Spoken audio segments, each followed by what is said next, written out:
Hello and assalamu alaikum, friends. We are really excited that today we have a very special guest, Mr. Karim Samra, who's former Chief Operating Officer of Hull Prize. And a lot of people, a lot of students and participants know about Hull Prize in Pakistan. So Mr. Karim is one of the brains and the energy behind Hull Prize and building it to more than 100 countries across the world. We really welcome you, Mr. Karim. Welcome on board. Thanks so much, Imran. It's nice to be here. Sorry, I missed another important part that my co-host is Ms. Bakhtawar. And Bakhtawar, over to you, please. Hello, good afternoon, and a very warm welcome to the Summer School 2020. That's a great initiative by CGI. Thank you, Imran, and welcome on board, Mr. Karim. I hope this is going to be a very interesting session because the kind of perspective we are going to get in this particular session is going to be an international perspective as well. So before we proceed to the Q&A session for the questions that are going to come from the university students, I would like you to introduce who actually you are and what are your endeavors regarding this Change Lab. What is this Change Lab and how are you perceiving it's going to go along?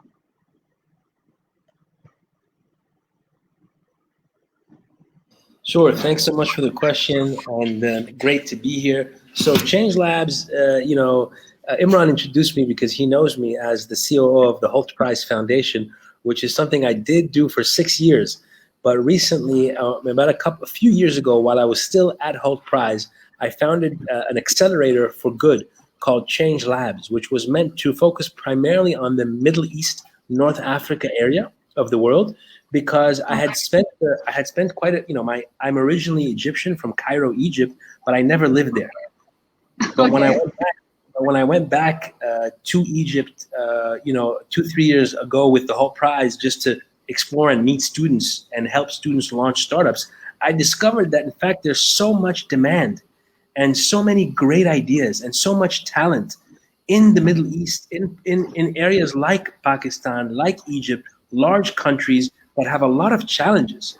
And the only people that can actually solve these challenges are the young people experiencing them firsthand. It's not someone on a computer in San Francisco who has a degree from Harvard or Berkeley that's going to solve the problems that we face every day in our countries, right, on the street. And I realized that when I started spending time in Egypt for the first time 2-3 years ago. And that's when I decided to launch Changelabs. And I said, you know what? All of these young people, they're brilliant. They have ideas, they have passion, but they don't know how. How can they become part of the solution? How can they become part of the change that we all need? Egypt needs so much change. Pakistan needs so much change. So many of the countries in this region need change. And the only people that can really do it are the youth and the young people. So Changelabs was created to be a lab to take that change and kind of put it in the hands of the students and empower them. Yeah, empower the youth and the young people to kind of take charge, right? And we don't mean, keep in mind that I don't know about, in Pakistan if it was the same, but in Egypt and in a lot of Middle Eastern countries over the last 5 to 10 years, there's been a lot of youth in the streets, voicing their concerns and their complaints and saying that this cannot continue, this is not sustainable. But that's not always the most effective way of bringing about change. Right? You can of course go that way, but I found over the course of my career, which spans now more than 20 years, and it started abroad on Wall Street and at major consulting firms. I found that the best way to actually make change is through business. Business is really a powerful force, and it affects so many aspects of communities and societies that if business gets to become angled towards good, then a lot of things around it are also, angled towards good as well. So the idea of using business as a force for good, I think, is a very powerful one. So again, Changelabs was created for that purpose. All right. So you're absolutely right. Actually, this has been probably 3 to 4 years in Pakistan as well that the youth has come up. They have stood for their country, for their society, and now they're working for different endeavors as well to change, to bring the change actually. And the term social enterprise, like I got to understand this term probably like 3 to 4 years back. So when was the time you understood that social enterprise is another theme that people or the youngsters or the young entrepreneurs need to work on. And how have you ever been seen that this particular thing has benefited the region that you're working right now? Yeah, so the key to note about social enterprise is that it's just a normal business, but it happens to be aligned around improving outcomes for customer and for community. So it's a normal business, it has a product or a service, it sells it for money, and it makes a profit every year. So normal business, it has employees, it has marketing materials, it does advertising, but the only difference is that it's committed that its products and services have a positive impact on customer and on the community as well. So nothing that degrades the environment, nothing that employs child laborers, nothing that pollutes, nothing that affects our health as consumers. So many of the great products that we buy actually negatively impact our health. And so that's not an impact enterprise, obviously, because it harms you when you consume its product. So the idea of social enterprise is one that we've defined in the past as companies that are impact centered, market driven, and profit minded. So profitable companies that fill large market gaps and fill real needs, but are also impact centered, do so in a very impactful way. Now, what you'll notice in the last decade or two is because of consumer behavior and consumer spending, millennials especially, even the large companies are now trying to realign around impact. So Nestle, right? Procter and Gamble, the biggest companies in the world are now realizing that it's actually good business. Social enterprise is not just socially good, it's also Yeah. good business. It makes you more money. Why? Because you connect with your consumers more. Your consumers today, especially of a certain age group, are demanding products and services that improve the environment. They want to know that you're not employing child laborers. They want to know that your materials are not depleting the forests in the Amazon or in Asia. They want to know that the palm oil you're using is ethically sourced. They want to know that the coffee you're serving them is ethically sourced and fairly grown, and the farmers are being compensated fairly. So consumers around the world are demanding that companies are being accountable, are being held accountable for what they're selling and their products and their supply chains. And so large companies, I would argue, even large companies now are becoming social enterprises. They want to become social enterprises. So of course, when you think about new companies, right? I'm talking now about old, big companies. As we think about new companies to launch, of course they should also be social enterprises because they should solve some of the problems that we all face every day. They need to fill a market need. Remember our methodology, right? Impact centered, profit minded, and market driven. So they need to fill a big market need. They need to generate profits and money, and they also need to improve outcomes for customer and community. So that model, I think, is just as suited to new startups as to older, bigger companies that are going to be shifting. And it's driven by consumers demanding a different kind of relationship with the companies whose products they buy. All right. So, Kareem, now we're going to specifically talk about the SDGs, the Sustainable Development Goals that the UN has announced. And do you believe that this has bring a change in the thinking of the mindset of the businessmen who are actually doing, and how far SDGs has affected the mentality of people running these social enterprises? So I think SDGs are a great initiative by the UN to kind of classify the different areas where people, companies, individuals, communities can have an impact, can make impact. And I think it was important. I think it was a very important initiative and useful for the UN to single out these SDGs to frame the conversation. And there's a lot of initiatives right now going on in each country on a country by country level to encourage business leaders to come together around the SDGs. Now, one of the challenges that we're facing in this sector, right? You talk about social enterprise. Now, a social enterprise is different than a CSR program or a charity program, right? And I think making that distinction is very important. And a social enterprise is a company built around solving challenges. It's not a company. So Tom's, everybody knows Tom's, I assume. Is it popular in Pakistan, the Tom's shoe brand? I don't know. Not Yeah, exactly, no. no. So anyway, there's these models like Tom's where they buy one and they give one, but that's considered charity, not social. That's not social enterprise as far as our definition or my definition. That's more of a charitable model where I'm doing charity, I'm making money, and I'm giving away some of that money.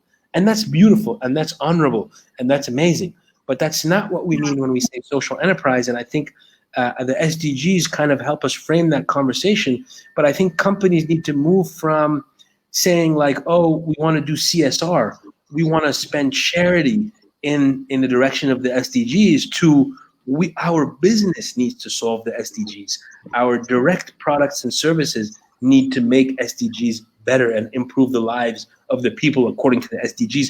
And it's a slightly different mindset. So what you find, I think it's a great initiative no matter what. And I think companies are going in the right direction. And sometimes you can't jump 50 feet, you have to walk to get to your destination. And I think companies are doing that right now. But I think the end goal has to be that all of these companies solve SDGs as part of their business, not as part of charity.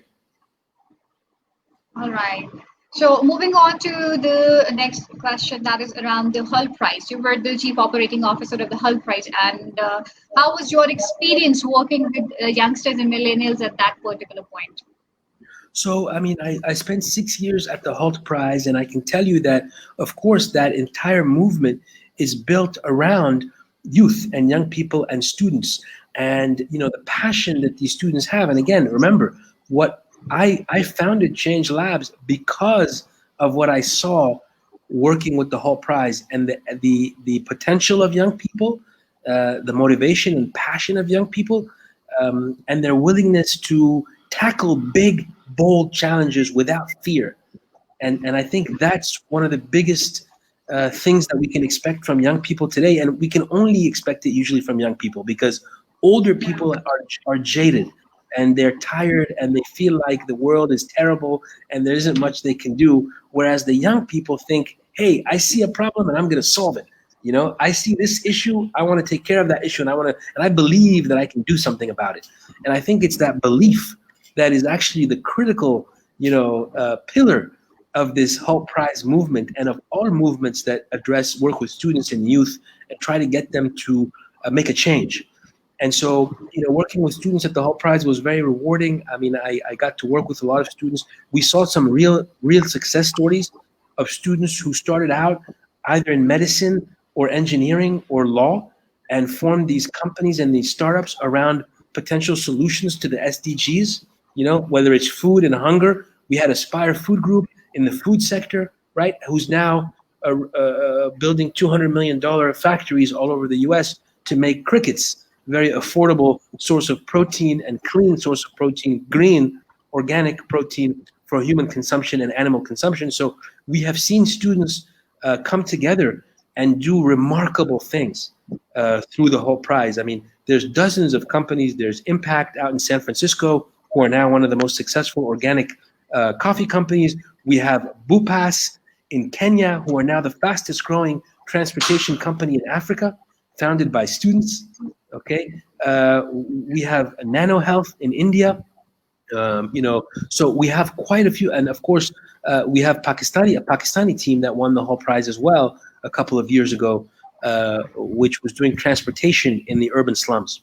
So Roshni rides, exactly. So I think, one thing I learned working with those students is that anything is possible, and you should never lose hope. And it's about having faith from the beginning. You're going to start knowing nothing, but that's okay, because going through these kinds of activities like the one you're going through now, Startup Summer School, teaches you the basics first, and then you build on the basics, and eventually you reach a stage where you can actually start a startup. But even the people that launch startups, they're still learning. They're learning every single day. I am still learning every single day. So it's very important to just keep on the path, keep walking, even if you feel like maybe, hey, I don't know anything. I don't know enough to launch a startup. I don't know enough to be a CEO. That's okay. You will learn what you need to learn. But I think the idea of pushing you to learn by doing instead of just learning by by sitting in a classroom, I think is very valuable. Yeah, that's a Right. great point. But Tamer, if I can ask Karim, Karim, since Hull Prize has been working with youth, and I really believe, as you said, students believe that everything is possible. They're the beginner's mind, and they believe they can change the world surely just with within an idea or a team of two or three people. So, working with Hull Prize, I also came up with the idea of CGI, and this is my change lab, CGI. This is what we are doing in Pakistan. We're trying to create incubators inside universities. So Pakistan is a fairly young country. We have more than 70 million young people under the age of 25.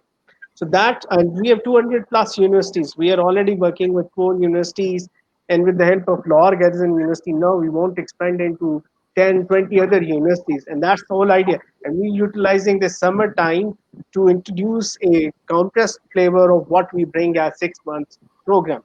So I would really like you to share some experiences of countries similar to Pakistan, like Nigeria, similar young population. They're like seven in the population rank. So how the other emerging countries are progressing through social impact start. Well, I mean, I think you were smart, Imran, for founding the Center for Global Innovators. And I think starting with universities is also a very good move and a smart move, because at the end of the day, that's sort of the basis. That's one network that's quite easy to tap into, but it's very large and it has so many youth already in it. So I think that's smart. That's a great strategy. It's worked very well for the whole prize in, like you said, Nigeria, but also in Jordan, in Lebanon, in Egypt, in Morocco, in a lot of countries that have similar characteristics to Pakistan. I mean, Egypt is the one I know the most about, but of course, Nigeria and other African countries also. So you'll find that, like, when you start with one or two or three universities, and then you very quickly, if you do it right, actually, can enter most of the universities in the country. So, I Yeah. mean, in Jordan, we have more than 64 universities participating, and this took about 2 to 3 years. In Egypt, we have more than 60 campuses as well, and in Lebanon, 34 universities. About 95% of all universities are actively participating in the whole prize program. So in Nigeria, we're a bit earlier than that, so we haven't spent as much time on the ground, but some of the fastest growing economies from a startups perspective in the world, and certainly we're seeing numbers there that are astounding. I mean, that's where kind of most of the opportunity probably is going forward in the emerging markets, right? Like Africa, like Asia. And I think part of the issue is also there's not much for them. There's not much available. In the West, if you go to San Francisco or you go to Paris, there's so many accelerators and programs and Yeah. prizes, right, and award ceremonies. But if you actually look at Pakistan and you look at Nigeria and you look at Egypt, there isn't that much. And so there's this thirst. There's this thirst for innovation and for ideas and for accelerators and for coaches and people who are working with startups. And so I think youth come out by the thousands usually in those countries, and the service that you're giving them is so valuable and so rare that I think and it changes the trajectory. So I think one thing to remember is that, and I don't know how CGI is thinking about it, but it's not just about launching startups. It's about changing the trajectory or the path of youth towards a career in the impact space. And so even Yeah. if you launch a startup and you fail, even if you do not launch a startup, right, but you just get informed, you get experience, you get access to a better job. Companies are always looking for young people that have a different background, that have different experiences, that show leadership, right? So being admitted to a program like this, whether it's CGI, the summer schools, or others, makes young people stand out, and it makes them more desirable and more recruitable by companies. And so even if you don't end up actually launching a startup, you don't want to launch a startup, this experience is still enriching in so many other ways, and it helps your career forever. Yeah, I really agree to this that such leadership programs can change life. I participated in Art Prize and that changed my life, and I always advocate that to other students. We just advertised about for 2 weeks, and that was all organic. And we have more than 400 students participating in this program. So that's the need and the gap already. That's the level of need and gap in Pakistan. So we have a huge population and a huge unmet need.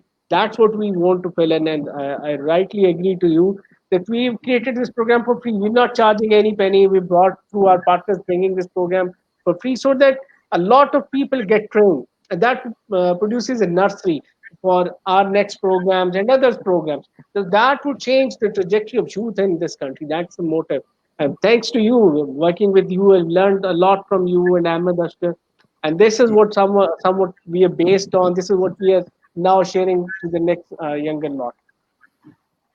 Amazing. Now I have one question from Karim. It's about the basic motivation that our youngsters can fetch. If you can share any success story that Changelabs has brought about, or the Hull Prize thing, that any success story that can motivate our youngsters who are watching this live right now. Yeah, of course. So, I think the idea of solving challenges. I mean, of course, making money is always one motivator, and it's one source of motivation. And for some people, that's enough, and that's okay. There's nothing wrong with that. And that's the nice thing about social enterprises. You can pick. If money is what motivates you, you can make money, and there's nothing wrong with that. Another motivator, obviously, is this idea of changing the world. And what if I could build something that makes a dent? That makes the world a better place somehow, so that I leave a legacy behind me of not just making money or being a good person, but also of actually leaving behind a company that changed the game on some level. And I think that's another kind of big motivator for young people, in addition to the money, in addition to maybe the career jumpstart that you might receive by participating in a program like this and getting a job and sort of status, in other words. In terms of some examples, I mean, Bupas, I mentioned Bupas and Wycliffe. Sure. I mean, Wycliffe is a young student from Kenya. I think he went to the United States for the first time for university, didn't speak great English, was still learning everything, entered the Hull Prize competition, won, competed with his team, had some serious issues with his team and with communication, and which most startups do. He won the $1 million Hull Prize, and today he's a CEO of a company in Africa called Bupas, and they're the fastest growing transportation company in the world. 5 years ago, that individual was a student and nothing more, a student having trouble with English, at a US university 5 years ago. And so you can see his name. Muhammad Ashur is another example. Muhammad Ashur was a medical student. He was a medical student in McGill University in Canada, originally from Egypt. And he essentially, this was in 2013, I believe, so maybe 7 years ago, quit medical school and quit medical school. I mean, imagine how prestigious it is to be in medical school, yet he quit to form this company, Aspire Food Group. And again, today, his chairman, the chairman of the board of his company, is John Chambers, the founder of Cisco, or the chairman of Cisco Computers, one of the biggest tech firms in the world. So, he went from a career in medicine as a doctor, saving maybe dozens or hundreds of lives, into this career building a major social enterprise that's going to probably save thousands of lives, because they're making food more affordable for millions of people around the world. So those are two examples of guys that 5 to 7 years ago were just students like everybody here in this room, and 5 or 7 or 10 years later, they're CEOs. They're interacting with John Chambers, and in Bupas's case, the CEO of Safaricom was on their board as well. So, I mean, again, the change, the trajectory of their path over the last 5 to 7 years since they joined this type of program has been astounding. Yes, Prakash.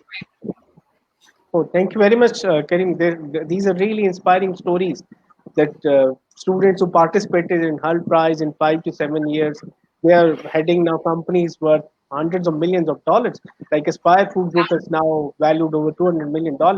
So that's an amazing example, and that's probably is the biggest success of Hull Prize as well. And Ahmed also says they've created a whole new industry. That edible insects was something unthinkable as an industry like 5 years ago. Now they've built a $200 million empire on edible insects. So it's a Exactly. weird idea in countries like Pakistan, still quite not acceptable, but that's the reality now. Yes. So, Karim, we now have a question from one of our participants who's watching us, and he has asked that would Change Labs be interested in the startups from Pakistan? And this is actually a very important question. And what sort of the sectors would your organization be particularly interested in? So we actually currently run programs as Change Labs, and you can see this on our website, and you can apply on our website, changelabsme.org. We run programs in Jordan, in Egypt, in Lebanon. We're about to launch Tunisia as well. We have not done any programs in Pakistan yet, and we usually only, when we run a program, we usually take applications from the country we're in for that program. Now, for the first time ever, we're running a fully online virtual accelerator in Cairo, Egypt, right now. Actually, it's ongoing. And so I think the idea of launching in Pakistan is definitely a possibility, number one. Number two, the idea of maybe allowing startups from other countries into our flagship programs is also now much easier because they're running virtually because of COVID. And so we have mentors, we have coaches, we have worldwide global experts that come in, but it's all virtual because of COVID. So the idea of allowing Pakistani teams in, I think is definitely an option and a possibility. So like I said, we're in the middle of our Egypt program now. It ends on August 22nd, and then we're starting our next cohort, our next program in September or October with a Jordan focus, and then Lebanon is going to be in the winter. But I think you should feel free to apply to any of those. And if we find some great startups, I don't have any objection of letting some Pakistani startups in. Absolutely. And maybe we can discuss an idea that let's bring Change Labs to Pakistan. That's absolutely a possibility. Yes, Imran, with the right partners, we could do anything. Oh yes, we have done contact and we would love to be partners again. Yes, for sure. And I Great. think COVID-19 has given you the opportunity to actually connect through this technology.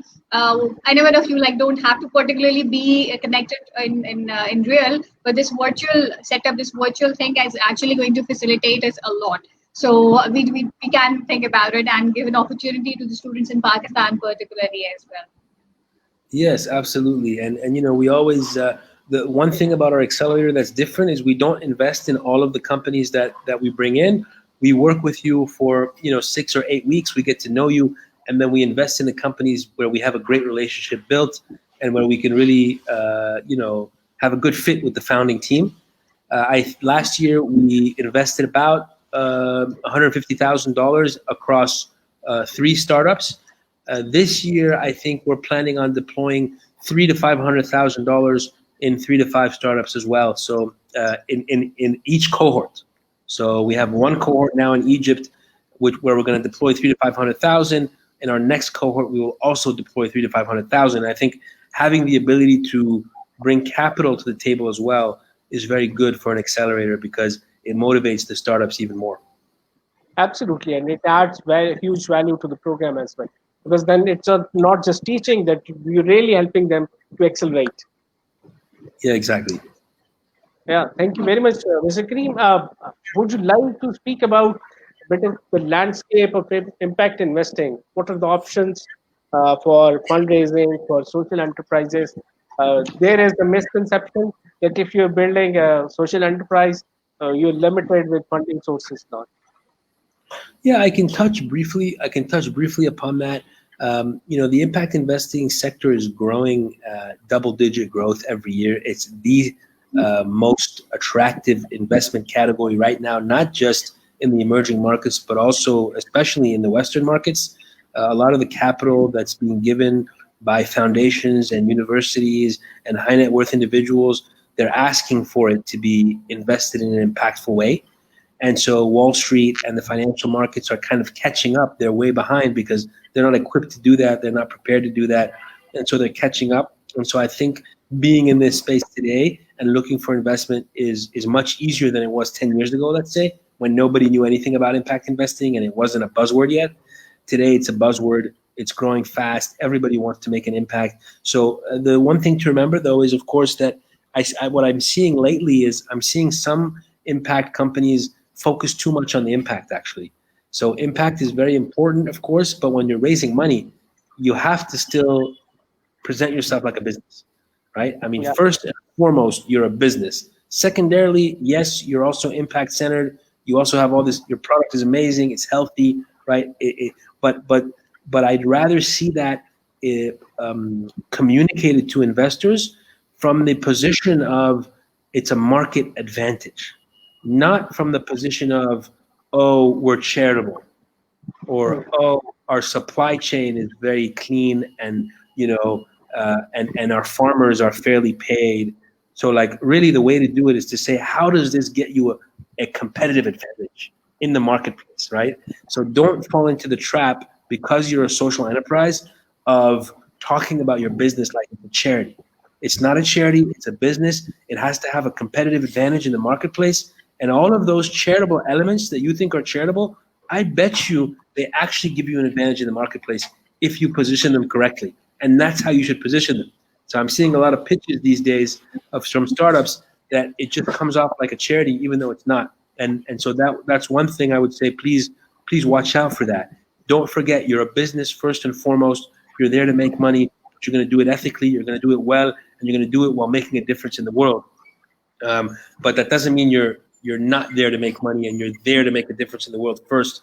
It really has to be a balanced pitch.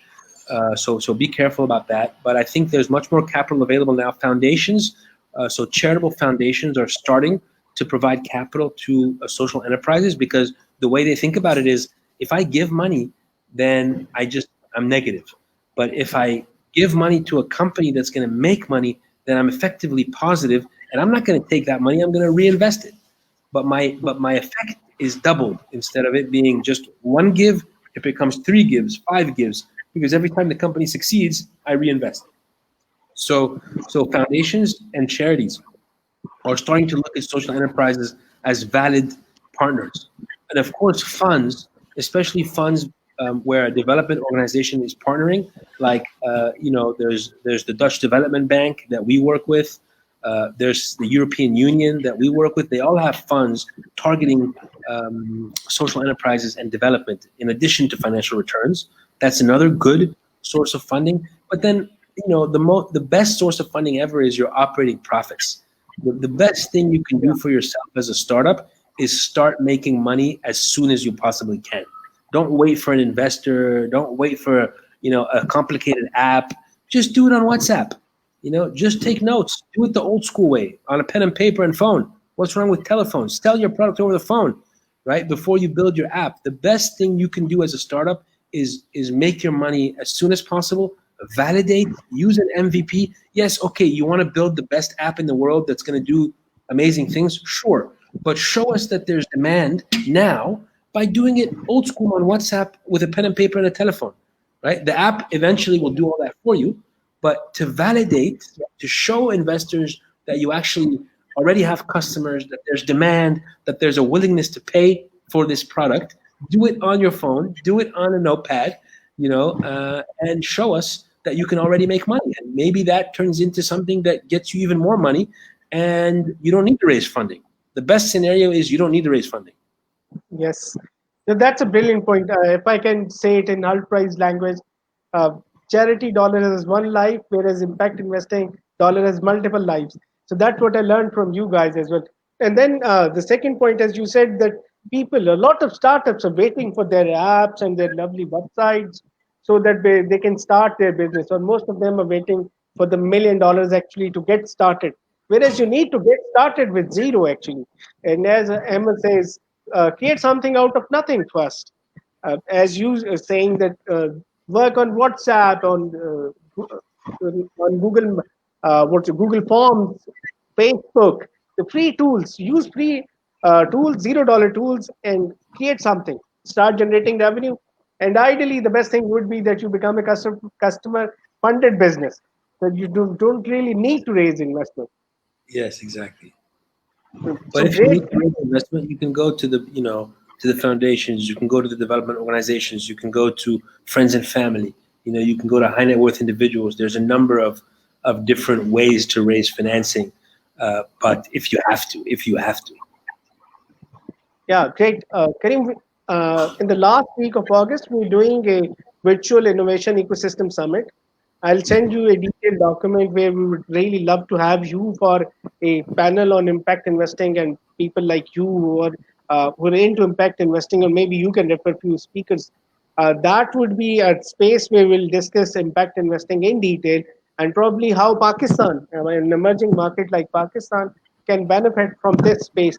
And I'm a strong believer, learning it from Altprice, that impact investing is the low-hanging fruit. That's where we can tap in early because a lot of successful businesses in Pakistan have their CSR budgets, and these CSR budgets can be converted into impact investment funds, and that probably can kickstart a startup ecosystem in Pakistan, and that's what whole motive is for CGI in Pakistan.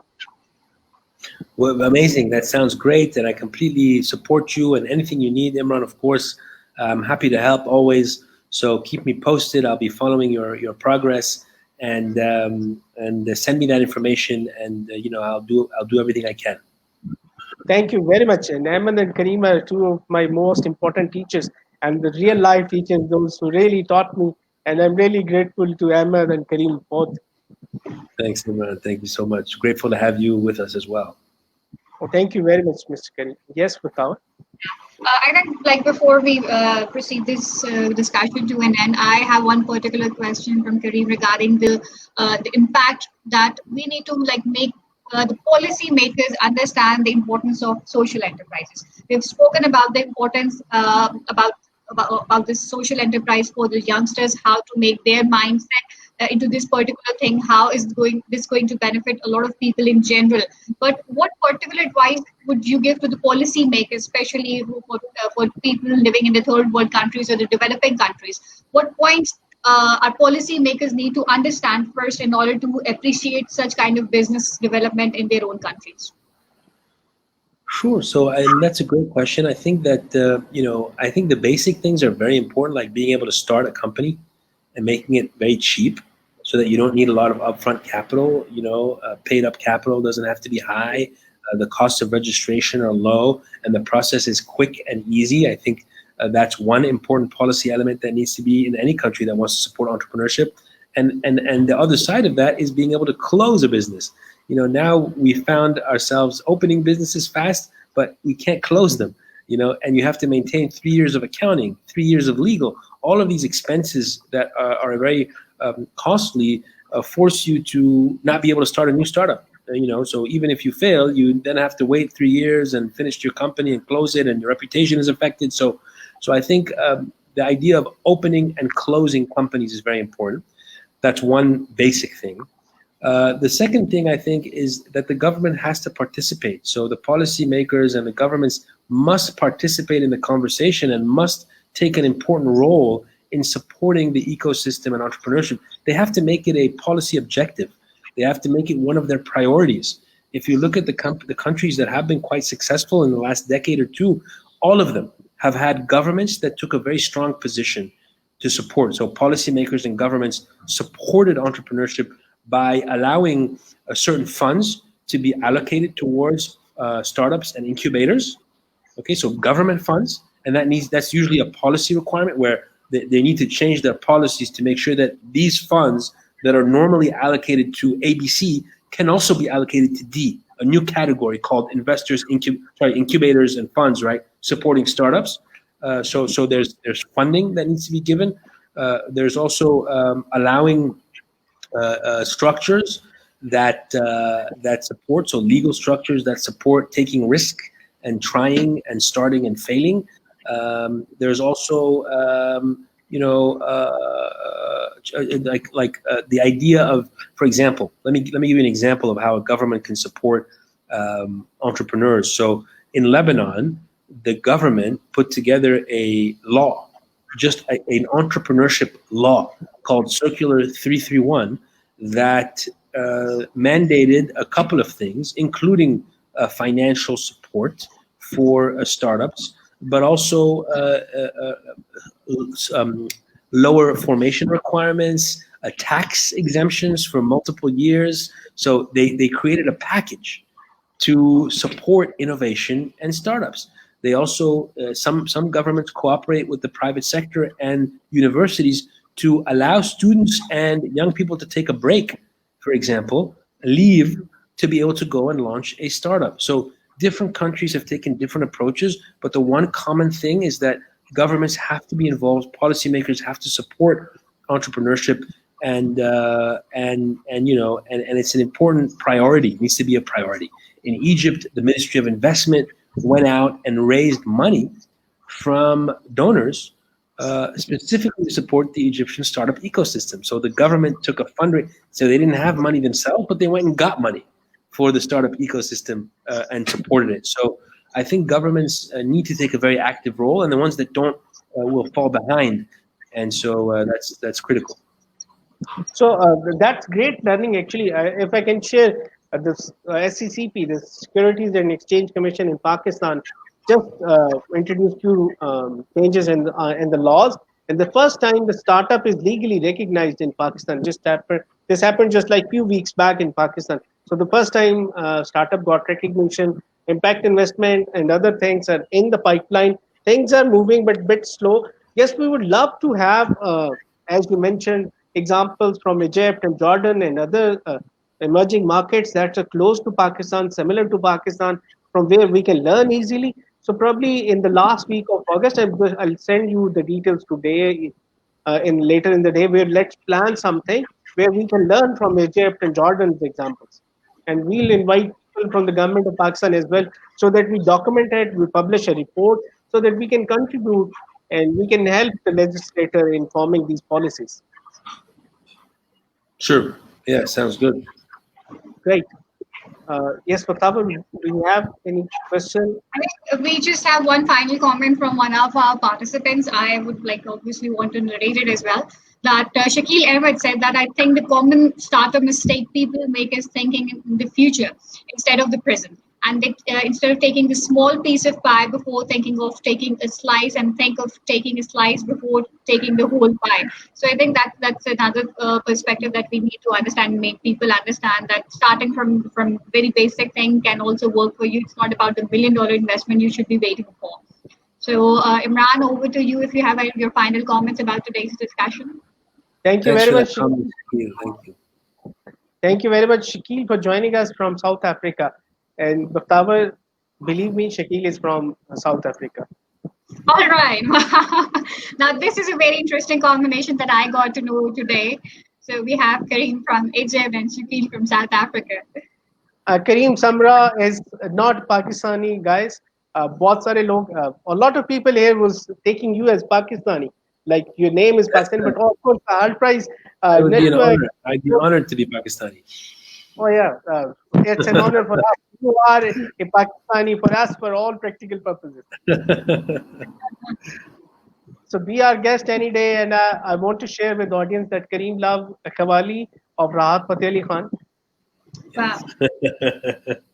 You remember that? Yeah. Lyrics, or it's just the music or the theme that keeps you listening to this Qawwali?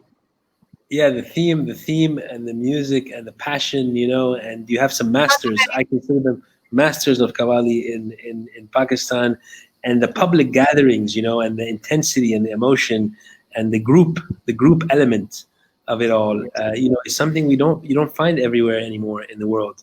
And so it's something I really cherish. So whenever you visiting to Pakistan, we'll arrange a Qawwali for you. Inshallah, thank you so much. It was an honor to have you. Thank you very much for joining us, Mr. Karim from Cyprus. Thank you very much. Have a good day. And we will, inshallah, just be speaking soon to bring Changelabs to Pakistan as well. Thank you so much, Imran and Bakhtavar, for hosting me. And I hope to see you both very soon. Thank you. Thank you very much. Thank you. Thank you. Bye. Thank you everyone for watching us with this great discussion with Karim, and I hope that you got a clear idea of what the social enterprise actually is and what kind of options are available for that. So I think, Imran, we're going to wind up today's session, and do you have any final comments about today's discussion with Karim? Yeah, thank you. We learned a lot from Kareem, and that then he endorsed that impact investing, impact startups can be a good start, good what you can say a beginning point for a startup ecosystem in a country like Pakistan. So that's a learning for us. It's a wrap for today, guys, and stay in touch. And this is day 6 of Startup Summer School.